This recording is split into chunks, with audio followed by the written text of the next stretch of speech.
And that's the most difficult part, because there's always a point of centralization there. Yeah. Like no matter what you tokenize, there's definitely a point of centralization. But it's also extremely powerful if you do it right. Because if you do it right, you essentially make the whole world more liquid and more accessible for investments, and just in general more efficient. Welcome back, everybody. Welcome back to Woodland Pools. It is a pleasure to sit down once again with Patrick. Good to see you, man. Good to see you too. Amazing. Every year we do this. So this is so fun. It's the third time in a row. Yeah, third time. It's our anniversary. It is. Every year is our anniversary. Exactly. It's so good. We were talking yesterday, and I was just thinking about, like, it's so fun, where I didn't really plan it this way or expect that it would work out this way, but it's turned into such a cool, truly like an anniversary thing, where like every time we loop back around, it's like, you know, here we are again, seeing how the ecosystem is changing around us, seeing how like things are progressing. It's kind of crazy for me to even think about, like now, like working at stuff, to even think about that. I was just talking to somebody about this, like that the first time I like was trying to wrap my head around what NFTs were was the first time you and I sat down and talked. Isn't that crazy to think about? Yeah. That was only 2 years ago. Yeah. Where I was like, I remember at home just like researching stuff, and I was just like, what's that all about? And I was like, I bet if I asked that German kid, he could tell me. You know, like, and so. Yeah. I feel directly responsible for your position at stuff now. Exactly. You know? Yeah. Thanks, man. You know what? I owe it all to you. You're so humble. That's my favorite thing about you, is how humble you are. You know. I'm just kidding. Yeah. Anyway, yeah, and that's actually too. I don't know if people like maybe put it together, but at stuff, you know, we use NMKR for how we do our Cardano mints, and so Patrick and I get to work together all the time now. So, you know, we've been friends for a while, and now we work together often, and it's been a lot of fun. That's very fun. That's crazy. Next time, like maybe for year 5, we're going to flip this, and I'm going to interview you. Oh, that could be really interesting. That could be really like fun. a reverse interview thing. Yeah, exactly. Oh, I like that. That could be interesting. We should do that. For year 5, okay, deal. You got a deal. How about that? Nice. Okay, so let's catch up, man. I'm trying to think of like the last time, I don't even know what we were even talking about, but so what have you been up to? What's been going on in the past year? Yeah, a lot of things have happened, of course. You know, we're working all the time to make NMKR better, to make NMKR Pay better. And we're actually on the verge of announcing one of the biggest NMKR integrations so far. Sure. So we call it like the new era of NMKR. Because in the past, you know, I think NMKR has proven itself to be the most like versatile tool set for minting on Cardano. Okay. Like there's so much stuff you can do with it. Yeah. And even just looking at all the other blockchains, NMKR Studio kind of stands on top of all of them as the like more professional kind of tool set with more features. Yep. Maybe not as user-friendly, because it's not streamlined towards only collectibles or stuff like that, but it's very generalizable to any sort of NFT or token. And what we are doing now is we're basically taking this concept and bringing it to other chains as well. So we're integrating other chains. We're integrating Solana first. We're integrating, you know, future other blockchains as well. And I think there's one cool twist to it, which I really like, which is basically, you know, how Book.io currently mints is you have 1,000 books, right? Yeah, sure. For example. And sure, then you decide, okay, like 200 we're going to launch on Polygon, and 800 on Cardano, and maybe like 100 on ETH, depending on what you think makes sense in terms of volume. Yeah. So we're not going to do that. We're going to say, okay, there's 1,000 books in total, and the user chooses where he wants to mint. So there could be like 3 on Cardano and like 979 totally. and so on. So it's fluid. Yeah. And if you do that with enough chains, the projects can just launch. They don't have to care anymore on which chain they're launching. That's not what they should be doing. A project shouldn't be coming to Web3 and say, oh, first I'm gonna go into Cardano, I'm a Cardano maxi, so now after spending 6 months here, I'm allowed to launch my project on Cardano, like, you know, it sometimes is. They just want to do business, and they want to launch a serious project. So they basically say, okay, we are now launching, and we just choose those like 10 blockchains, and the users choose where they receive their tokens. Yeah. That's the idea. I love that. It's such a cool idea. Yeah, I mean, it's really interesting. How many chains are you planning on adding eventually? I mean, we'll see. We'll start with Solana, of course. Then we'll go to maybe Bitcoin ordinals. Then potentially, you know, all the EVM chains, of course, Midnight. Those are the ones that I'm really interested in. But we could, you know, expand and like add 30 chains if we want to. Yeah, but that's so cool, man. And that's why I love sitting down and talking to you. And it's actually, and this is like, it's so interesting. Like when we have this conversation specifically every year, because you and I catch up and talk about stuff all the time anyway. Like there's like work stuff, and even at conferences we're talking about like what's going on or whatever, but like there's something about when we get a chance to sit down and have like this conversation specifically every year that it's like you have such a really interesting way of thinking about the ecosystem and the way that things are moving forward and where they can go, and it's like, and that separating that abstraction layer there in terms of like, why do we have to have a conflation between like a launch of a thing and having to have a fixed like determined like knowing of what chain it has to be on? Like it could just be like, well, I just want to launch, and then just the chain can kind of be whatever. That's really cool. Like I mean, that stuff we do it based on like what the creator wants to launch on, but again, we still have to determine ahead of time like how we're going to do that.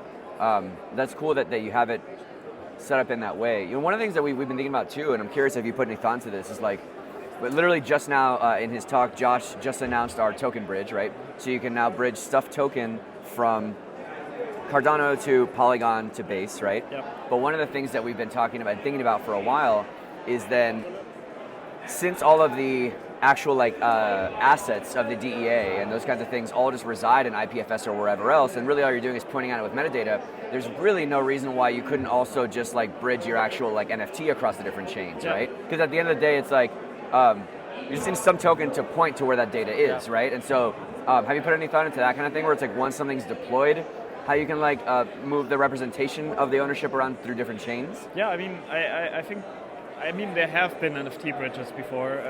It's not a completely new concept. I think the advantage is if you have ownership over the smart contract or all the minting policy, stuff like that, you can build a token bridge that works way better because you can actually burn them. Like on Cardano specifically, it works really well to just burn them and then you remint them on another chain. Yeah.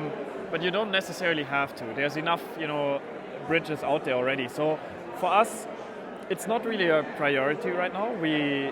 I think there are enough token bridges. Not to Cardano, unfortunately, but on all the other chains there are NFT bridges, right? Yeah. So why would we build that right now? That's fair. And but we might do that in the future because it's a good situation to be in that we are right now, and that like I haven't thought too deeply about it to be honest yet. But I think it's important, and I think it's. Like in the end, you just want to read the book on the chain that you are on currently, and you don't want to be stuck in an ecosystem, and that's it. Yeah. And also not only read it, to be honest, you also just want to use the DeFi ecosystem on the different chains. Like on Cardano, there's like fantastic DEXs, but maybe on another platform there's more liquidity in lending, so you might want to just move over for lending. And stuff like that. So. Tell me about, like, I know that you guys have recently been starting to do, your big push for Renmaker right now is a lot of real world assets. Yep. And so tell me about that initiative that you guys are doing and what that means in terms of how you're implementing it. Yeah. So basically what we built is with NMKR we have the infrastructure, right? So it's the underlying technology. Anyone can use it. Anyone can come and build their own platform on top of it. Any real-world asset business, of course. And for us, we said since day one, okay, those collectibles, they're nice, but they're not sustainable long-term. That's why I was so after, onboarding businesses like Book.io or stuff, because, those are not real-world assets, but they are real-world use cases. So you can actually do something with them. It's a sustainable long-term model. And I'm very excited for that. And then the next step, I think, is this connection between the actual physical world and the blockchain. And that's the most difficult part because there's always a point of centralization there. Yeah. Like no matter what you tokenize, there's definitely a point of centralization. But it's also extremely powerful if you do it right. Because if you do it right, you essentially make the whole world more liquid and more accessible for investments and just in general more efficient. So I'm extremely interested in that, and basically to get to the point, NMKR is the foundation, and what we're doing now is we built a launchpad on top of that, which is called Finest, which you can see here in the background actually. And we partnered with a few companies. We partnered with IMX, which is a KYC and compliance provider, and with Fluid Tokens, they're a DeFi protocol. And we built this platform, and the idea is we want to kind of standardize the process, like the legal process and the buying process of those real-world assets. And we launched 3 days ago, actually. Oh, congratulations. Thank you. And yeah, the platform is live. It's amazing. You can log in. You don't see any like passphrase or anything like that. You get automatically non-custodial wallets connected to your account.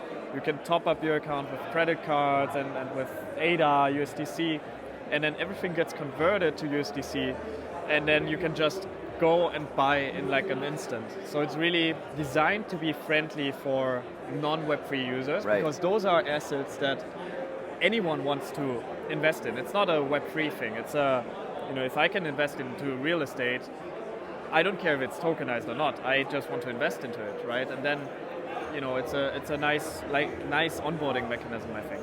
Well, sorry, go ahead. Yeah, and maybe last point. So the first asset that we have launched is actually Tokenized Granite. Okay. So we partnered with a mine in India. Okay. And basically the problem that they are facing is they need liquidity to be able to mine, because it's very expensive to mine granite. You need employees, you need to have fuel, you need to have like heavy machinery, costs millions and millions of dollars. And the way they traditionally finance it is either through loans from the government, or just putting in their own money, or something like invoice factoring. And what we basically offer is an alternative way of financing this by saying, okay, the moment the granite gets carved out of the rock, you can invest into it. So you invest into it very early, you get a discount for that, so you get a 10% discount, and then after 3 months, what happens is the mine is going to sell the granite in your name and essentially make a profit and just distribute the profit to you. Oh, okay. So it's a way of me as a normal person investing into a business that normally was only accessible for large businesses, large banks, stuff like that. That's interesting. So you covered a lot there. Yeah, I know. It's okay. But one of the things if I go almost all the way back to what you're starting to say, because I think you glossed over it because you've been thinking about this so much. I think for a lot of people it might not be obvious. When you were saying that you take these things and you make them more liquid, right? That's actually a very powerful concept, because if you think about it, for maybe like in traditional markets, people could probably most closely relate it to is like precious metals, right? How people are used to, there's like a gold market and stuff like that, or even actually like oil and stuff like that. When you're buying, people are buying and trading like gold or oil or whatever, you don't actually expect that the barrels of oil are going to show up at your house. No. You're buying a representation of like what a barrel is worth and whatever else. Exactly. And so, but even then, there's no actual real like direct tie there, right? So when you do a tie in this way, then now, for example, a block of granite, which is a huge thing. Yeah, of course. You're not going to fly to India and pick it up. Exactly, right? Yeah. And so now you're making it where it's a much more liquid thing, where you can buy it and then sell it to me or whatever else, and it moves around without having to, again, like you taught me a couple of years ago, is to prove the ownership of the thing. And that's what you're passing around without having to touch the actual physical thing that it represents, right? So you have a true like liquidity in that way, which is really, really interesting. Exactly, and I think it's, like oil and gold and all that stuff is interesting, but I can already buy it on eToro today. So it doesn't need to be tokenized for me. But I think what's really interesting is those like really niche kind of operations that no one really ever invests into, but they have a lack of liquidity, and especially in emerging markets. Like India for me is brilliant, because they are growing at a massive pace, and it's very inaccessible for us like Westerners to invest into Indian startups or stocks or anything, right? So I don't even know if I can invest into normal stocks as a German in India. Oh, sure. That makes sense. So if we bring that on the chain, if we make that accessible to everyone, if we tokenize it, and it's just buyable on MinSwap, that's perfect, because then there's no barriers to entry. Everyone can just buy it, and I think that's going to help a lot with like the influx of capital into this market, but also new investment opportunities for everyone around the world. So that's so cool, man. So how did that even, how did that even happen, right? Like how do you end up, there's pictures of like Patrick standing in a mine in India one day on Twitter. I'm like, what am I looking at? Like, how did that even happen? Yeah, so it's a weird story, but so there's this company, Treewolf Tech. They're a software development company essentially. They're also behind projects like Newcast and others, and they are in India, and I'm good friends with them. They're fantastic people. Sure. I stayed with them for 2 months, and essentially, the owner and CEO of that company, he has a brother-in-law who owns that mine. So it's a family kind of connection. Okay. And we just went there one day. It's like a few, I think 6 hours of driving there. We drove there. We stayed there overnight, and then we watched the blasting in the mine. I talked to the guy. I listened to his problems, and we identified very quickly where we can help him essentially. And it's a small mine. It's a good mine, but it's a small one. But essentially there's like over 100 mines in this area just mining granite, and it's a very special type of granite as well. It's Black Galaxy, which is like the very famous fancy one you see in like all the new kitchens and stuff. It's only being mined there, only in this part of India. People don't realize that, but it's a very premium product. And and that's basically how we got to talking, and then we basically said, okay, let's tokenize it. We went back home, we figured out a legal concept. I spoke to lawyers in India and Switzerland and Liechtenstein, everywhere, and so on. But we figured it out, and now we're live. Sometimes it can go very quickly. I've got to say, man, like I don't know if you have taken a moment to reflect on how some of this stuff has played out, but it's so cool to see. It's so cool to see just over the time that I've known you, how much progress you've made in all the different things that you've been up to. It's crazy just to watch. I mean, think about it. I remember like your videos that you were posting in like, I don't know if it was like your dorm room, when you had like, when you still had, what was the name of your pool? Babel Pool. And I remember like you just like posting like videos like on your webcam like from there, and like just talking about NFTs and things like that. And like, have you ever like taken a moment to like stop and like think about like how far you've come in that time? It's truly impressive. Like you're like really. I appreciate that. I like from that we're like, this seems like a cool project, and like, oh, maybe we can do NFTs, to like standing in a mine in India and like wiring up contracts in multiple countries and like moving to Switzerland so you can like really, it's like, I mean, congratulations, man. I don't have much time, thank you so much, but I don't have much time to like sit down and reflect, to be honest, because that's like how quickly my life moves. But I whenever I think about it, I just realize, holy shit, like I'm living the best life, and I'm learning so much, Yeah. NMKR is not the most successful company in the world right now. I'm not the best entrepreneur in the world right now. I'm not the best manager, but I feel like I've grown so much in those 3 years. And I'm truly grateful for that, because I meet so many people, even just being here. I can't walk 5 meters without someone pitching me their project and like wanting to work with us. It's incredible. And I'm so humbled by that, because it's such a nice experience, and also there's so many like different topics that I get to think about. Like, I've never thought about granite mining in my whole life, and now I am, And it's interesting, and I learned so much. I learned much about like traditional business. I learned much about the Web 2, Web 3 kind of world, and I try to combine it. And I think no matter what happens in the future, no matter what happens with NMKR or whatever, it will always help me. And I think give it another 10 years, and I mean, this whole thing has been, I think, a pressure cooker in experience and leadership for all of us, right? And but I mean.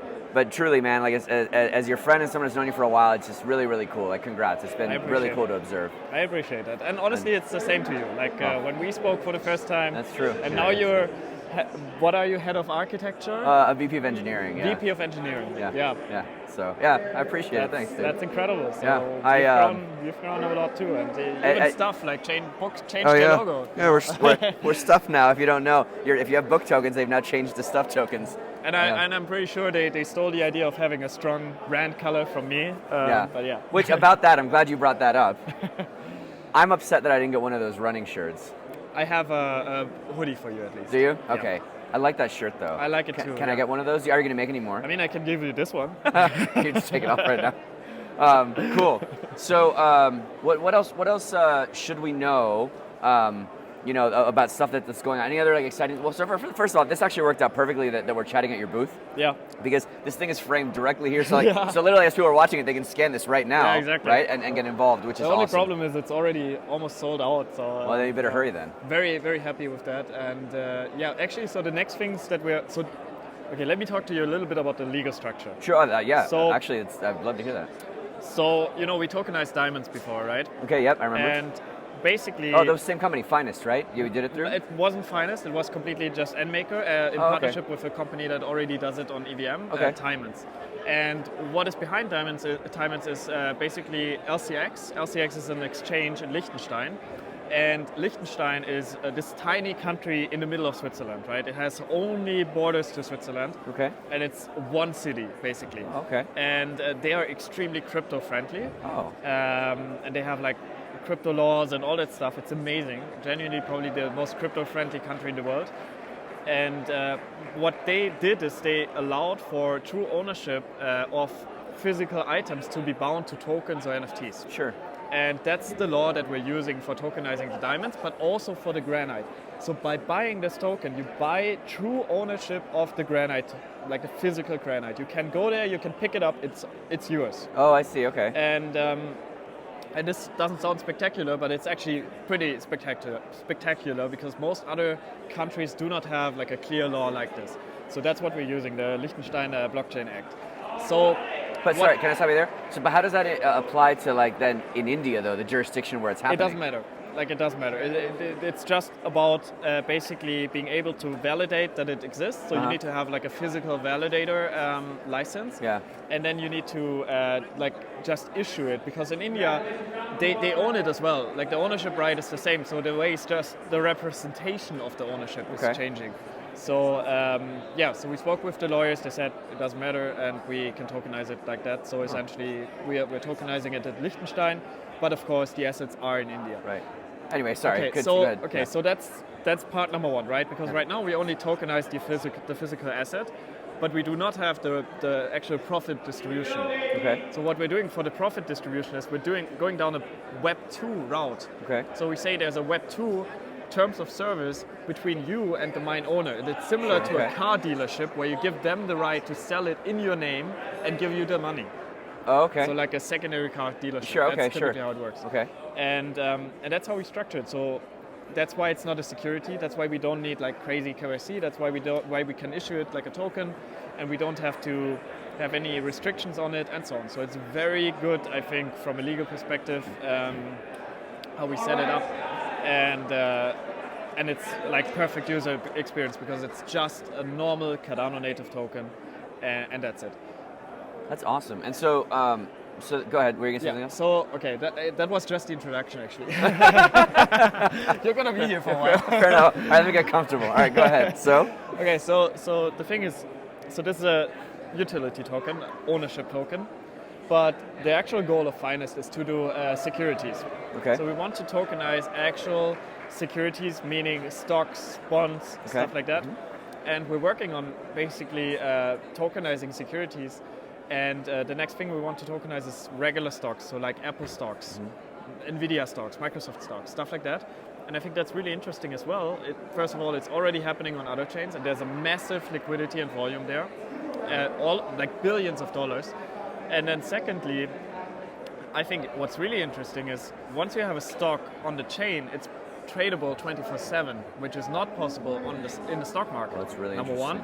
But then also, if you have a stock on the chain, you can do cool things like you have multiple and you combine them into an on-chain kind of... not an index of whatever you want. Exactly. Yeah. Oh, interesting. So you don't have to buy the S&P 500, you just make an on-chain one. Make your own. Yeah, you make your own. Oh, that's really cool. And then once you have that, or like in general, once you have it tokenized, you can use it in lending protocols. You can use it for any sort of DeFi. Wow, that's so cool. You have cool. it in your wallet. You can fractionalize the stock by putting it into a smart contract. You can attach a media asset to it, a DEA, like whatever you like. Essentially, it opens up so many possibilities because of this interoperability aspect of the blockchain, which people don't really realize yet. Because right now, the only interoperability we have is between meme coins and like lending and NFTs and stuff like that. But once you bring those actual physical assets and also the like financial assets on chain, it's an explosion of creativity,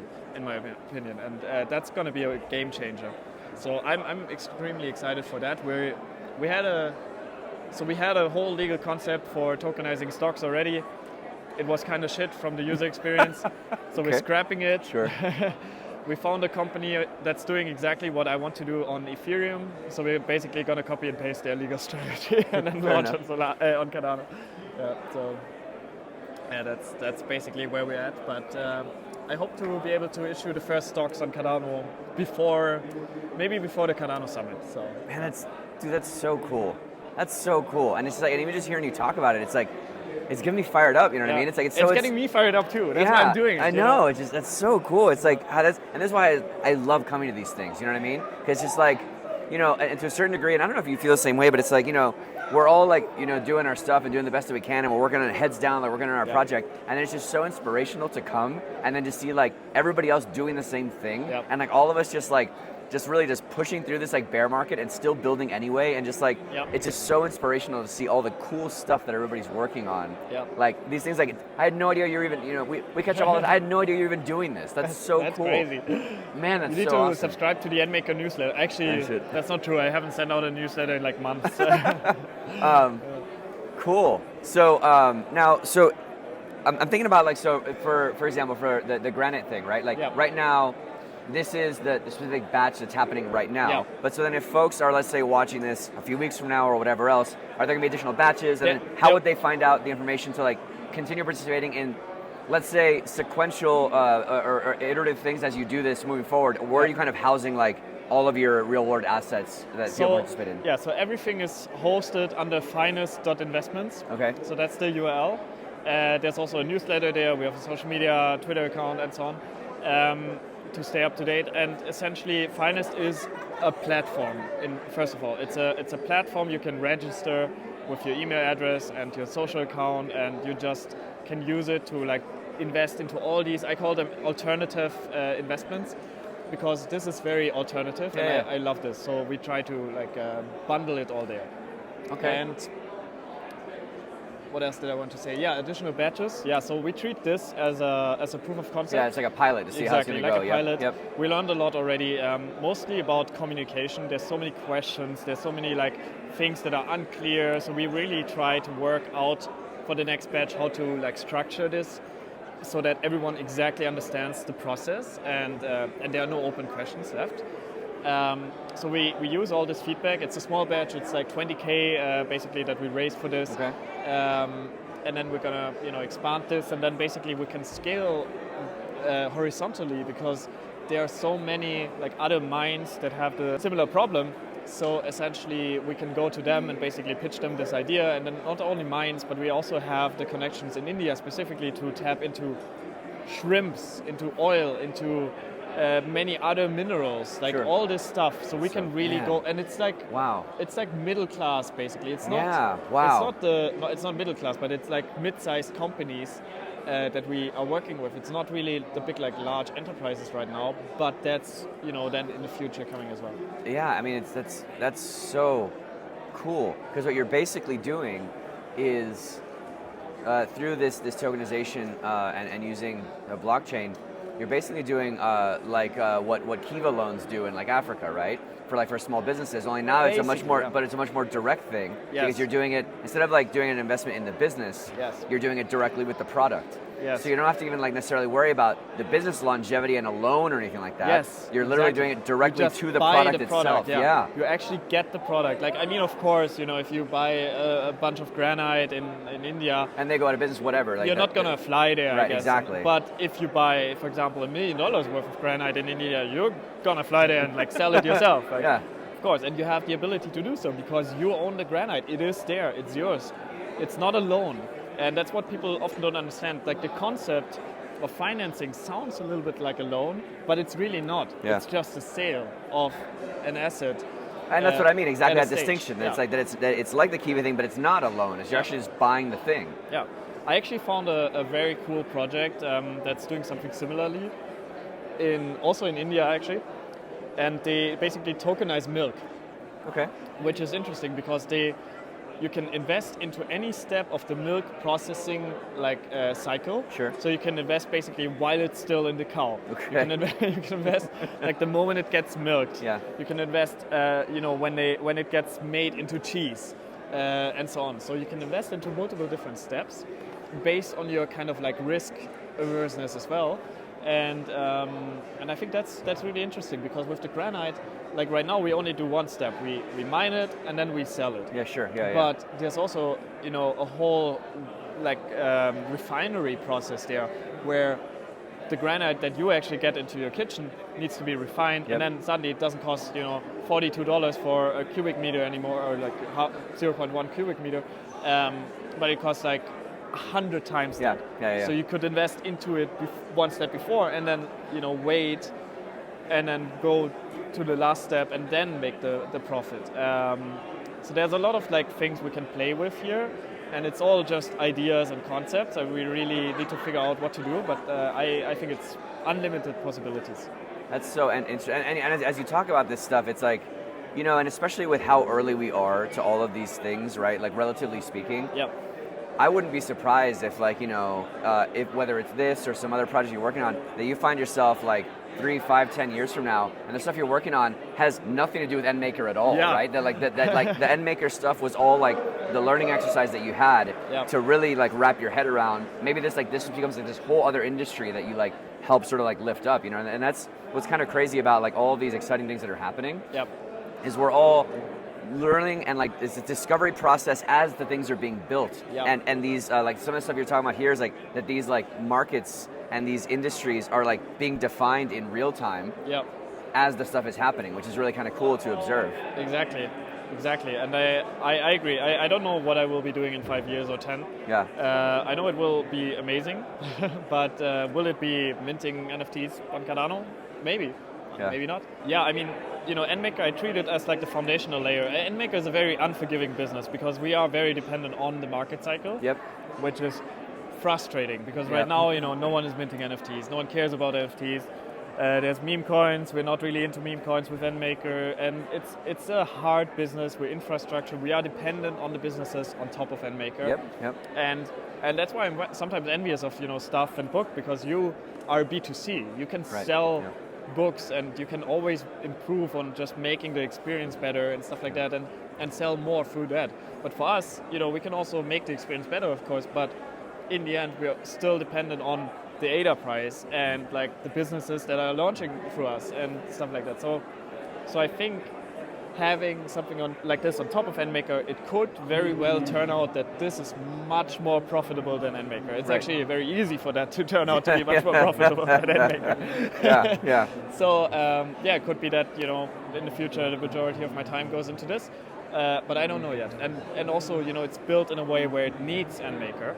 And also the cool thing is, now that we're integrating Solana and other chains, going cross-chain with Finest is an easy step. So we can just use the infrastructure we're building with NMKR and apply it for our own product on top. And then everyone else who's building products like Book can also just use the infrastructure we are building with NMKR for Finest to some degree. So that's kind of my thinking. Yeah, I mean, and that's the thing, right? As you're describing it, that's exactly the reason why I'm at least personally, with the channel, so drawn to covering infrastructure projects like you guys and Maestro and TX Pipe and stuff like that, because of exactly what you're saying. It's it's this frustrating thing where it's a chicken or the egg kind of thing, right? Where all of these projects need the infrastructure in place, and so you guys need to do all this work to make it that other people can do their stuff, and you need to put a lot of resources into doing that. But those resources get funded by other projects using it, which are waiting for the infrastructure to be there to do it. So it's that's why I try and cover what you guys are doing as often as possible, because I think it's not sexy at all. It's not flashy, and it's so important. I mean, for us as a company, right, it would have been significantly harder. And this is a perfect case study. Yep. For stuff as a company, when we were first launching books, and it was just Book.io, when it was Book Token, it would have been significantly harder to get off the ground if NMKR didn't exist, right? And so the stuff that you guys are doing is so important. And it's I always say, before we can get mass adoption of users, we need mass adoption of developers and teams, and that doesn't happen unless we have a really good infrastructure layer, right? So, keep fighting the good fight, man. It's really important what you guys are doing. Thank you, I appreciate that. So given all of that, right, I know you have a lot of things in flight, you have a lot of things that you're trying out, and I sat down with Charles recently, and we were sort of talking about his career and stuff that he's done, and to a certain degree kind of reminds me in the conversation we're having here, where it's some things are winners, some things are losers, and you kind of don't know until you just sit down and do the thing, right? Exactly. So, but if you look at when we sit down here again next year, right, a year from now, and we have this conversation again, where are you hoping that, whether it's NMKR or just Patrick broadly speaking, right? Because I know you have so many different things, different brands that are going on at this point. Where do you hope to be like a year from now, like that you would say, okay, that was a good year. We doing some good stuff, A year from now, we're going to hold this conversation in the Caesar's Palace suite. Okay, yeah, exactly, yeah, because you're gonna have sold so much granite. Exactly. That it's gonna be you're gonna have a billionaire. Yeah, exactly. You're gonna do it in the suite that you rented. Yeah, with your I think money. like very factually speaking, a year from now, I want NMKR, the platform, to be profitable again. Yep. That's like a business goal of mine. It's not very hard to reach, to be honest. We will make that happen. I want us to be on multiple chains. I want us to be minting, again, thousands of tokens every month. I don't have a clear number for that. And I just want this to work as a standalone thing. And then with Finest, I just think that a year from now we will see if it actually makes sense the way we want to do it. So it's really about proving the concept, and it can scale up very quickly. So I hope, of course, that we will have multiple millions of dollars worth tokenized in a year from now. But we'll see. It's an experiment, and I like doing experiments. We've done a lot of experiments with NMKR. We failed with many of them, so many. Yeah. But that's how you learn. That's how it goes. Like the only thing it's part of the process. You know what I mean? Like, and that's the thing is, I literally just finished Mark Manson's book, The Subtle Art of Not Giving a Fuck, right? Yeah. And in that book, it's like, sometimes as humans we make the mistake because we're afraid of failure, right? You make the mistake of like that failure means something went wrong, where it's like, no, it's very much part of the process. Like the things that go wrong need to happen to find the iteration to make it go right, Exactly. That's how it goes. So I just hope to still be here, be building, and be a bit more successful than we already are. Yeah, that's fantastic. Well, any last thoughts? If folks want to find out more about any of these projects you're working on, where's like a good place they can get more info? The Twitter account of NMKR, to be honest, NMKR_IO. That's where you get all the information. Alternatively, NMKR.io, the website, or finest.investments, the website. We're very deep into newsletters. So, if you want to not care about all the social media, just go to the newsletter, sign up there, and that's it. Cool. If you have any, so first off, all the stuff that we talked about and all these links will be in the description down below. If you have any questions for Patrick or the NMKR team, let us know in the comments. And if nothing else, we'll see you next time. Patrick, thank you so much. An absolute pleasure. Thanks, guys.